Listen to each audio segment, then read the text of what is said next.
Really proud of our team and to play as well as we did early, and then I think we were up maybe 9 or 10, and they hit some threes on a barrage and cut the lead, so we didn't have as much to show for, I think, how well we played in the first half.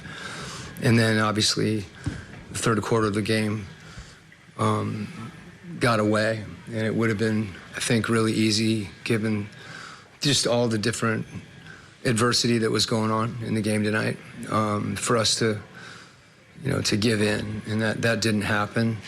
And obviously, it was a close game down the stretch, and I think that's, obviously we're down a player or two, all the things that are facing you. I thought we stayed focused on our execution, and that got us back into the game. Welcome in, Hawks fans. Your boy Bryce Lewis back at it again for another Bleav in Hawks podcast. We got a lot to talk about tonight, guys. Hawks losing streak continues to the Denver Nuggets. 129-122. Hawks go down tonight in a game that had a lot of things come out of it tonight. We're going to talk about why the Hawks are where they are right now. We're going to talk about the terrible officiating. Ben Taylor strikes again. Shout out to Fred VanVleet. Check out my Twitter. I had posted the infamous Fred VanVleet rant about what he said about Ben Taylor. He was the ref tonight. Ejected Trae Young. Ridiculous ejection, by the way. Talk about Bogey's career night. Thank God Bogey's knees is fixed. He's having a career year. I think he should be in 6th man of the year running. I don't know if the team, depending on the Hawks' success, that will affect if he's in the running, but he just needs to be in the running regardless just because of what he's doing. Had a career night tonight, 40 points, highest score points he scored in the game. Also had 10 threes. 40 points and 10 threes is the first time any Atlanta Hawks player in history of the franchise has had those numbers. So congratulations to Bogey getting into the history books of Atlanta Hawks history. Everything under the sun. And like I said, we'll just break down the game. We'll talk about everything that's happened. Really not going to go too much into a plug here, guys. Y'all know the deal. Subscribe, like it. If you're listening to me audio, leave a review, leave a comment. Everything under the sun, rate the podcast, everything on. So, yeah, that's pretty much the gist of that. But we got a lot to talk about, so we're going to get diving right into this, man. So, Hawks lose tonight, 129-122, in a game that, you go against the defending champs. This is a game that you think the team will be up for. You know that they're going to get every team's best shot because they are the defending champs. And the Hawks started off the game playing really, really good basketball. Had a very good first quarter against this team. Was very energetic defensively, played some good defense, and was also making shots. But one thing I was concerned about is if DeAndre Hunter and you watch the game, did not play tonight, he's out with an injury. Minor injury, it seems like, so you would assume he's back for Toronto later this week. We'll see. But one thing I was worried about with this team is losing DeAndre tonight and them coming off to such a hot start is the equilibriums. Eventually, sometimes when you're hot, you eventually start to cool off. And Denver was missing a lot of shots early. And so when you miss a lot of shots early, you would think after a while you would start to make more shots as the game goes on, which they did, which they got a big performance from one of their rookies off their bench. So you got that going, right? And as you can tell, the second quarter happens. So the game goes out. Denver changed up the way they were attacking the Hawks defensively, kind of started blitzing the guards, kind of started not letting the Hawks get into their stuff, and that really affected the offense. They started slowly creeping back into the game, and they had to lead by the time halftime came around. So by that point, Denver got into the third quarter, pretty much took control of the game right there. Hawks almost fought back at the end of the third, which will get me into the technical foul by Ben Taylor on Trae Young. Trae Young, obvious foul that should have been called, was not called. Trae Young clapping. Basically, I got teed up. Then Quinn got teed up. Then Trae got teed again, and then he was ejected from the game. Absolute BS call. Ben Taylor, one of the worst refs in the game. Garbage ref. Everything under the sun. Fred VanVleet, everything he said about him was correct. Like I said, it's on my Twitter, Bryce_2K, if you want to check the video out, or if you remember the video, man. Also, very funny video, by the way. But just god-awful call there. And listen, I get some people feel like in that situation, Trae got to keep his cool. Hawks were kind of mounting a little bit of a run there at that moment in time. But at the same time, there was a lot of calls in that first half that were not called that Trae should have got. A couple other guys should have got, and they were not getting. And the Hawks notoriously are known for getting a bad whistle from refs in the game. So it makes sense that, frustration kind of builds as the night goes on and Trey loses his cool there. Obviously, you would like your superstar to not lose his cool there, but he did. It's one of those things where it's like you kind of need somebody needs to lose their cool because this is ridiculous, but at the same time, you wish it wasn't him.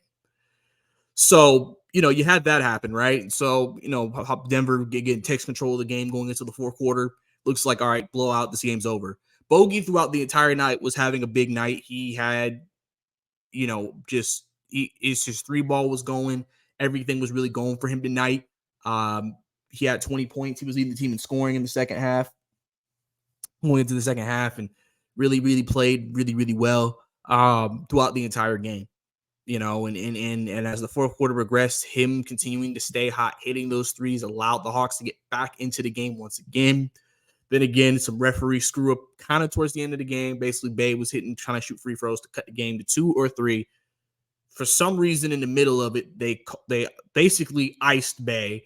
Ben Taylor calling a timeout, official timeout, whatever. Denver also challenging stuff after the free throw. Basically, people were kind of like, what are we doing here?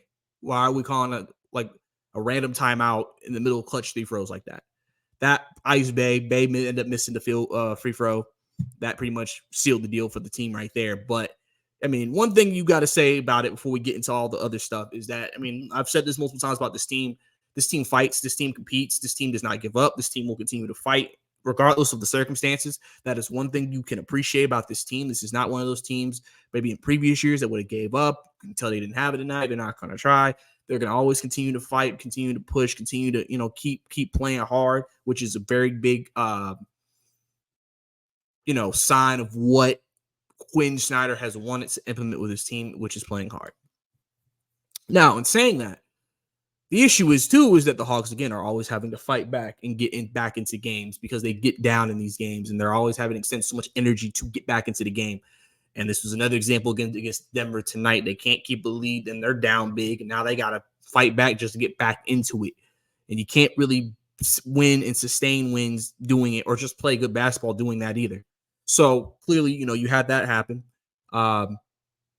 You come into the night, like I said, without DeAndre Hunter. And my biggest concern with this team was without Hunter, without Jalen, where's the offense coming from? Because I feel like the issue with this Hawks team, and this just has to go into the roster construction of the squad, is that, listen, they have defensive issues. We get that. We knew going into this game they were undersized, and they really didn't have any true big wings on the roster outside of Bet. Outside of that, you had no wings after you lost DeAndre Hunter. That, which is going into my point I'm about to make about the roster construction. You basically rely on Hunter to score, rely on Jalen to score. Now you lost them both. So you need Trey to go crazy, DeJounte to play really well, Bogey to do what he did tonight. You need a Kongu to play better, which he only gave you, I think, 7 points tonight. Which, I mean, that's Kongu gives you sometimes a good game and sometimes he gives you these games. This was a game you needed more from him. But basically, you have no wings. Garrison gave you nothing. He gave you like a 3. I mean, Wesley basically gave you nothing, and AJ got some run tonight, and he gave you nothing. So you have that, and that, to me, this is something I've mentioned as an issue in the past, is that the Hawks, the big issue with the Hawks is you're getting nothing from the end of your bench. Your bench points tonight, 40 was Bogey, 9 was everybody else. You only got 9 points. 7 from Okongwu, 2 from Wesley Matthews, 0 from AJ Griffin tonight. You basically got no bench production. Your highest second score was DeJounte Murray, who had his worst quarter in the third quarter. Started off well, but just kind of trailed off after that. I mean, where like you only have the 5 guys in double figures tonight. You're unless guys like Bogey with nuclear, that's what they needed to even be in this game. But the thing is that with Hunter out, you're getting nothing from the 3 guys I've mentioned, and that's making it hard for you to even be able to win these games. That's one thing I was worried about. I said, are the Hawks going to be able to score enough? Like, you would think, oh, this is an elite offensive team. Why would that be a question? It's different when you don't have your main guys. Are they going to be able to score enough? Or are they going to maintain a high enough pace to be able to do it? And tonight they couldn't. Like I said, they were able to get back into the game, but that's why they got so down big to begin with, because they just weren't getting enough from people. If Trey's off, if DeJounte's off, that pretty much seals the deal for this team, because they don't have Jalen or DeAndre Hunter there to also kind of help with the scoring and the load of the offense. And like I said, Garrison Matthews, I mean, listen, we didn't expect him to be no great player or anything like that, but I mean, he's expected to be a 3-and-D guy, and I mean, he gave us one tonight. He gave us 1 3 tonight. He was 1 of 5 from 3, and a lot of his threes look kind of terrible. They look rushed. They looked he was jacking up shots. I mean, that's not in rhythm. Wesley Matthews took a couple of terrible shots. Didn't really give you a lot. I mean, you know what I'm saying? AJ, I mean, people finally were like, oh, we want to see AJ. We want to see AJ. And tonight was an example. Brad Rowland mentioned it on the tweet. He said, listen, step slow defensively. Gets blown by defenders. And at the end of the day, too, AJ ain't making no shots. He's taking shots, but making nothing. He has not made anything in the last 3 games that he has played in. I consciously remember since Jalen Johnson has gone down. He has played in 3 games, as far as I'm aware, since Jalen Johnson has gone down, and has not scored a single point in any of those games. How is he supposed to stay in the rotation if he cannot give you offense, which is supposed to be his strength, but then he also can't stop anybody defensively? He's late on rotations. How is he supposed to stay in the lineup for that? But I mean, personally, I Bleav that AJ that he may need to be moved, and more because of the system. AJ's success last year came because we gave him the ball. We put the ball in his hands. We said, AJ, go to work, and AJ went to work. In this offense and in his role, they expect him to be a catch and shooter. I don't think that's his strength. He can shoot, but I don't think that's his strength. And so I think the problem is that AJ basically knows, too, I don't have a long leash. I only get a few, maybe a shot, maybe 2 a game. And if he doesn't make it, it's like, well, you're not giving me anything. When I think before, AJ, if you put the ball in his hands and let him go to work, he can be more productive. But just within this offense, he's not going to be able to do that, just because that's not something this offense needs from him / is allowing him to do. And the reason why Wesley and Garrison play over him is just because of defense. That's literally it. That's the only reason why they play over him. Because literally Quinn's looking at, if AJ's barely giving me any 3-point shots off the catch and shoot, but Wesley and Garrison give me better defense, then why am I not playing them over him? What relative reason do I have to play? At least with Wesley, I know I can get some decent defense and then hope that he can hit a couple of threes. So if I'm going to get 1 3 from him, I'd rather get it from a guy who can play better defense, and I can play him 10 minutes against another wing that can defend. That's why he's out of the rotation, or he's in and out of the rotation. Realistically, that's just the truth of the matter.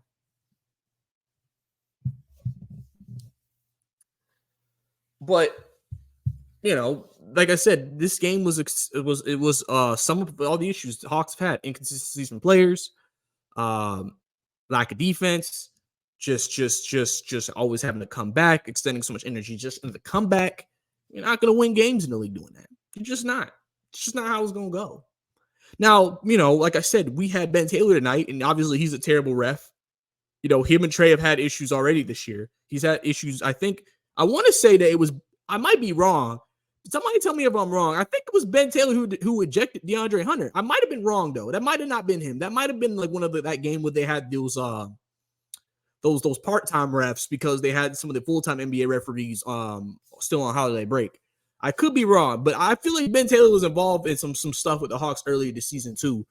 May have been Hunter, may have been Trey too, but we can talk about it. Like, we know that NBA officiating has been very questionable just across the NBA in general. Just watching the game, we hate that referees make certain calls that impact the game like that, because we always say we don't want referees to have that type of impact on a basketball game. We want the players to decide the game for us, not the refs. And, like I said, Ben Taylor has been notoriously known for getting into it, players, teeing guys up, ejecting guys for little to nothing, and that's why, like I said, in Van Fleet's rant, he said it felt like it's a little personal. Like you're coming at me attention. Listen, here's one thing I say about refs and all that stuff. Refs are human too, bro. I'm sure there's refs who don't like certain players in the league, and I truly Bleav that. And so when they referee games for them, they might be a little bit more biased because they don't like them. You're supposed to, on the court, they're going to seem like they're just doing their job, but I'm sure there's certain guys that don't like certain players, especially since Trey also came off last game, just got fined for getting into it with the ref in the Brooklyn game at the end of the game where he thought he was fouled and got into it and got fined by the NBA. So you come into this game, you got one of the worst guys who can call a game after that, and we see what happens. Listen, that's like I said, that's a league-wide problem with these refs, man. Like, there's a lot of bad officiating, and there's a lot of just what is going on? Why are we not getting these calls? What are we doing? What is the plan? What are we doing here? And the Adam Silver really doesn't do anything about it. He just kind of lets him do it. Like, honestly, you should be grading your refs and saying, okay, you missed a lot of these calls. These calls are not, this is a call you didn't have to make. You got to be better with that. And I don't feel like, I don't know personally the inner workings of everything, but it's like, you're not really, talking to these guys about, their performance. Cause I'm like, bro, like, I feel like you need to be aware, okay, which refs do players have issues with? Because remember last year, I don't know if y'all guys remember last year, there was a report that came out that tensions between referees and players are at an all-time high, and there's a lot more texts, a lot more getting into it with refs, and the last thing you want is something crazy going on in the court because the ref made a call and players like, screw this. And these are the types of things that happen tonight in Atlanta that create that tension, that create that just overwhelming just frustration with the entire referees association. That's just how it is. Like I said, yes, Trey could have kept his cool better. He could have been better in that situation. But at the same time, he probably feels like, listen, like, there were some calls that I even saw that I'm sure y'all saw. If y'all watched the game tonight, that's like, Trey should have got that. He didn't get it. So, it sucks that happened the way it did. But like I said, tonight, at the end of the day, all that, the Hawks right now are not good enough, and right now are beating themselves, and right now have injuries that are hindering this team a lot. We got the report today that Siakam Raptors are basically almost have the exact same record the Hawks do right now. A few games under 500. Siakam looking likely to get traded by deadline now. Hawks, Pacers, and I think Kings were the three teams that were mentioned as possibilities. Hawks and Raptors talked over the offseason. Is Masai Ujiri willing to go back to that? Again, your trade is probably going to be based around DeAndre Hunter and AJ Griffin probably. And then, we don't know what rumors are true if Kobe Buffkin was really like a stopping point for them. We have no idea. We'll see if that's the case. And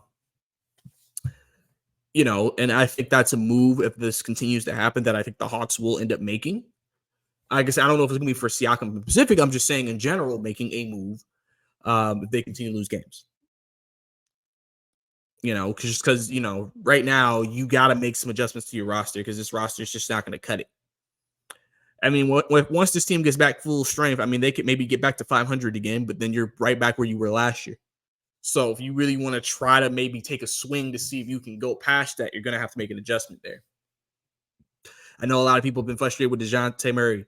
DeJounte had that stretch of games where he was incredible. 40% from three, blocking down guys. Like he was playing really good basketball. And this was when Trey was struggling. But ever since Trey kind of got his shot back, DeAndre has kind of been in fluster a little bit. He's kind of been up and down in his performances. That maybe could be alert to maybe him and Trey don't play well together and they're unable to bounce back off of each other. The best game they've had together during the stretch was the Bucks game, which they both played really, really well. They both were the reason why they had a chance to win that game. They both had big games. So, maybe not. Maybe DeJounte is just struggling to figure out his rhythm, find his shot. Like I said, first quarter, he was aggressive. He made a couple of threes. He seemed like, all right, DeJounte might have a big night tonight. And then he just kind of dropped off after that. Like I said, I don't know what happened. And then he was kind of careless with the ball at times. DeJounte has made some questionable decisions with the ball this year. Whether, why ever that is. But, that hasn't helped the team either. That hasn't helped, that has contributed to this losing streak that they're currently on right now, that they want to / are trying to snap. So, I think, you have that. You have just all of the stuff that's happened tonight. And then, like I said, at the end of the day, Hawks are still 9-13. You got 2 games against Toronto. I think it's 9-14. Back-to-back games. I think they're both in Toronto, but they're not played back-to-back. I think they played Toronto Wednesday, then they played Toronto again on Friday. You obviously really need to win both. Definitely need to win one. And kind of see how that goes. Some people are saying once we get down into Toronto, Siakam need to be back on that plane, going right back with us. Like I said, we don't know how aggressive the Hawks are going to be. I've always said I don't think the teams are going to start being aggressive with trades till literally the new year, just because they're a month out from the trade deadline. Could be wrong. Like I said, depends on how the rest of this goes. I mean, Jalen is expected back at some point this month, probably at the end of the month. So we'll see if his recovery continues on that timetable, and see what happens and how he looks when he gets back. So you'll have to get game rust off, and you'll have to get him back in game shape. But I think some moves need to be made. Trey earlier, if you have Bleacher Report, they've partnered with Trae Young's podcast. Trey talked about where they are right now, and he said he's not really worried. I mean, obviously, as a player, you're supposed to say that. Don't want to make it seem like I'm concerned. But, I mean, Trey's always been like that when it comes to these types of things. He's like, listen, I've been in worse situations. I mean, I'm not going to sit here and believe the season's over. And he's right. I mean, listen, at the end of the day, I talked about this last podcast. The Hawks have been in worse situations and still ended up making the playoffs. Right now, the Hawks are the 10th seed in the East, which means they'll be a play-in team right now. Obviously, that's not where you wanted to be. You've been a play-in team the last 2 years. You had higher expectations. But, I mean, the rest of the East outside of Atlanta also is not that good. So after those top 9 teams, you don't have a lot behind you that, you're just – so the Hawks are still in a position to be in the running to get into the postseason. You just wished and hoped that this team would actually be able to make that push to not be a play-in team this year and be an actual playoff team that gets in. But, that's just part of like, how stuff goes. Obviously overall you have higher expectations for this team, but I think you also look at the talent and the roster construction and realize, okay, there's some things that got to, change for us maybe to still reach that. Still early in the season because like I said, we play so many games, man. The Hawks go on a 6-game winning streak. Now you're about 4 games under 500. Now you're 2 games above 500. And now it's a completely new season in a 6-game stretch.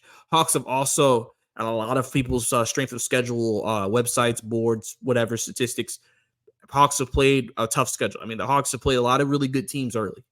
The Hawks have only had maybe like a couple of games that you felt like, okay, these are cupcakes. Charlotte and San Antonio, which they won one and one lost the other. Everybody else they've played, they've pretty much been, Wizards too, which they won those 2 games. But pretty much outside of that, the Hawks have played pretty much very competitive teams to really good teams and championship teams. And, maybe you could look at that and say, well, maybe this is what the Hawks should be right now based off that schedule. You've played the defending champs. You've played the Bucks twice. You've also played the Boston Celtics. Those are teams that, and a combined record against them is 1-3. But maybe that should be expected. You played the Sixers twice. You lost to them twice. That's 1-5 against some of the top teams. Pacers seem to be on the rise. You lost the game to them. Brooklyn, I think they're a mirror image of the Hawks a little bit, but they've won more, but they've been able to get enough key plays and key stops, and now they're 3 games over 500 right now and looking like a pretty decent team. Hawks ain't losing to a bunch of bad teams and have this record. They're losing to a lot of very competitive teams and really good teams. But at the same time, if you came into this season thinking the Hawks were a really good team, you expect them to win more of those games. So that's been tough. a common theme in all those games is that, as the game goes on, the Hawks just don't have enough. The other team has more because the other team has more guys they can throw at the Hawks. They have more guys who can play well, and their best players are playing well. You're getting big nights from Trey, but you're still not winning. You got a huge night from Bogey, but you still couldn't win, even though Trey got ejected. It's just things like that where it's like Hawks just don't have enough support like the other teams do to be able to do that. People want to sit here and blame Snyder. And listen, I do think that, sadly, that if Trey never got ejected, I don't know Bogey would have been able to stay in this game, even though he was hot. I don't know, just because it seems like Snyder's like, no, I got to finish with DeJounte on the floor. Like, I have to. He doesn't have to, clearly. I mean, maybe this game could have been different because they didn't have Hunter. So they may have just went with the Trey, DeJounte, Bogey lineup. That is definitely something that could have been the move. But I think Quinn's done some good things with this team. I mean, because here's the thing. Trey's figured things out. He's playing really well. Bogey has had his best year with the Hawks. His knees are right. He's 6th man of the year running. I feel like Hunter has found a little bit more consistency this year in his game, and everything. But the thing is that you're getting Clint Capella missing key shots, being more involved in the offense, which isn't actually beneficial. Okongwu's been extremely inconsistent this year. He's giving you sometimes stinkers, and then he gives you a decent game or a good game. And you need more from him, especially a guy that you extended and expected more out of him. Now, I also sit here and Bleav with Okongwu's situation, it's one of those things where he probably needs to be the starter to really, take the next step for him. Him coming off the bench does not allow him to maybe get comfortable enough to do what we want him to do, but that's just me. I do agree that I think the Hawks should play a third point guard. I understand that they want to stack with Trey and DeJounte, but I really think you should test having them both off the floor. I know that sounds crazy, but like Patty Mills came in the Sixers game and didn't play bad. Like Patty Mills knows how to play, even though he's older. Like give him a shot, let him run. Like and it's not like you got to even play him for like 20 minutes. Like let him get off the floor both like 3 minutes. Let Patty Mills run a little bit. I you know what I'm saying? Like I just think why not? I feel like stacking them is just like I know what you want because you want your best player on the floor all the time, but it's like I think you need to expand the rotation a little bit. When they get back healthy, he may go back to the 8 men basically playing, and then that 9th guy getting spot minutes. Which I mean, right now I guess would be Wesley Matthews if that happens. I mean, I don't know, shoot, but I mean overall tonight. There's just a lot of different stories that happen in this game that caused the team to lose. You're 9-13. You're not in a good place. Morale seems a little down. You're still playing hard, so that's a plus. But things need to change. Like I said, you have a 2-game set against Toronto. If you are able to beat them both, then you're back now to under 2 games under 500, and that puts you in a pretty decent place once you do that. Because if you beat Toronto next 2 games, then you got Cleveland, Detroit, Houston, Miami. So still not a easy schedule, but you got some games that you probably should win. You win those couple of games. Let's say you're able to get one against Cleveland and then you beat Detroit. Now you're on a 4-game winning streak and you're back at 13-13 going into the Houston game. So there's your path right there. You just got to win your toughest game on the stretch, which was Cleveland. But you're playing 3 of the next 4 games against losing teams. So if the Hawks want to get out of this situation where they are right now, this would be the time and the stretch for them to be actually able to do that. But we got to see, man. Like I said, tough stuff tonight from everybody. Tough ejection, terrible ejection. Ben Taylor trash. We know it. Bogey, like I said, career night. Nothing bad to say about him. He's been great for this team this year. He's been one of the most consistent players. Him and Jalen, most consistent players we've had this year. Sucks that he had a career night and we lost. And, like I said, still, we're out of the first quarter of the season, but team got to find a way, dig deep, and keep fighting, and then we'll see if the front office makes any moves. So that's kind of where we are right now. I know a lot of people frustrated, as you should be, with what's happening with the team, but we just got to keep our heads up and just kind of see what happens. So You guys go ahead, leave comments in the comment section what you want to see with this team. What do you want to improve? What do you want to do? What do you want to change? All of those things, go ahead, leave it in the comment section. Don't forget to like the video too as well. If you're listening to this on audio, don't forget to rate the video or rate the podcast, the episode that you're listening to, and letting me be part of your day. So, like I said, tough loss tonight for the Hawks. 129-122 to the Denver Nuggets against the defending champs. Hawks dropping 3-7 at home now. Still not a really good home team this year either, which isn't good for a young team like that. So hopefully Hawks can figure it out and they can bounce back, but we're going to have to see. So that's all I got for you guys tonight. It's your Bleav in the Hawks podcast. I'm your boy, Bryce Lewis.